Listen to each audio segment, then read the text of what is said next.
Okay. Sir ఇలాంటి మీటింగే గతంలో ఒకసారి ఆంధ్రాలో జగన్మోహన్ రెడ్డి గారితో జరిగినప్పుడు మురళీమోహన్ గారు ఎస్పెషల్లీ ఆయన గతంలో మాట్లాడిన మాటలు ఒకటి ఇప్పుడు వైరల్ అవుతున్నాయి. ఇప్పుడు ఒక్కొక్క ముఖ్యమంత్రి ఒక్కొక్క విధానంగా ఉంటారండి. చంద్రబాబు నాయుడు గారికి సినిమా వాళ్ళతో పరిచయం ఉంటుంది కాబట్టి ఆయన అత్యధికమైన ప్రాతినిధ్యం ఇస్తాడు.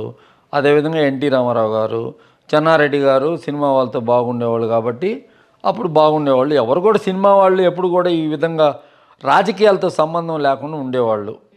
ఏ రాజకీయ ఏ పార్టీ వచ్చినా వాళ్ళ దగ్గర పనులు చేయించుకునేవాళ్ళు, వాళ్ళకి సంబంధించిన పనులు. ఇప్పుడు పర్టికులర్గా ఇప్పుడు కేటీఆర్ బన్నీని అరెస్ట్ చేసిన తర్వాత కేటీఆర్ బీజేపీ స్పందన సరిగా లేదు కాబట్టి రాజకీయాల వాళ్ళకి సంబంధం ఏముంది?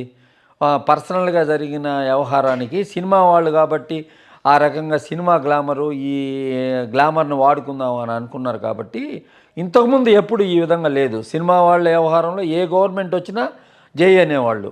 వాళ్ళ దగ్గరికి పోయి గౌరవపూర్వకంగా వాళ్ళకి కావాల్సిన పనులు చేసుకొని చిత్ర పరిశ్రమకు సంబంధించిన పర్సనల్ పనులు పర్సనల్గా చేయించుకుంటూ ఉంటారు అందరూ. ప్రతి ఒక్కరికి ఏదో ఒక పని ఉంటుంది కదా, చేయించుకుంటారు. కాబట్టి ఏమంటారంటే మురళీమోహన్ మాట్లాడారా ఇంకోరు మాట్లాడారా అని కాదు. కానీ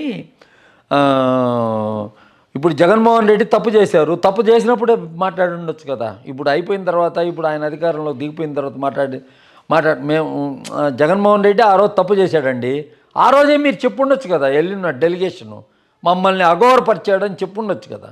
ఆ రోజు ఎందుకు చెప్పలేదు, ఈరోజు ఎందుకు చెప్తున్నారు? అక్కడే అర్థమైపోతుంది కదా. ఎవరో కానీ సంతోష పెట్టడం అనమాట.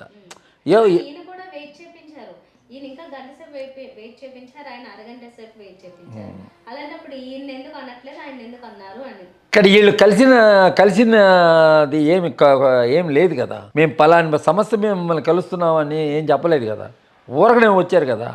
ఊరకనే వచ్చినప్పుడు ముఖ్యమంత్రి వాళ్ళ కోసం ఇక్కడ పోలీస్ దానికి వచ్చి కలిశాడు కదా.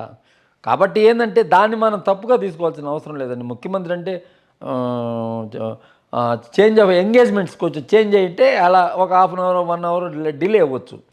ఇప్పుడు ఆడంటే ఇంటికి పిలిచాడు ముఖ్యమంత్రి, వాళ్ళనే సెక్రటరియట్కి పిలవలేదు కదా, ఇంటికే కదా పిలిచాడు. కాబట్టి ఇంట్లోనే ఉంటాడు కాబట్టి అతను సెక్రటరియట్కి పోయేవాడు కాదు. కాబట్టి అక్కడ హాఫ్ అన్ అవర్ కూర్చోబెట్టాడు అని అంటే, హాఫ్ అన్ అవర్ కూర్చోబెట్టాడంటే ముఖ్యమంత్రి ఎందుకయ్యా మమ్మల్ని కూర్చోబెట్టావు అని అడుగుతారా? వీళ్ళు అడిగే అంత అర్హత వీళ్ళకి ఏముంటుందండి చెప్పండి.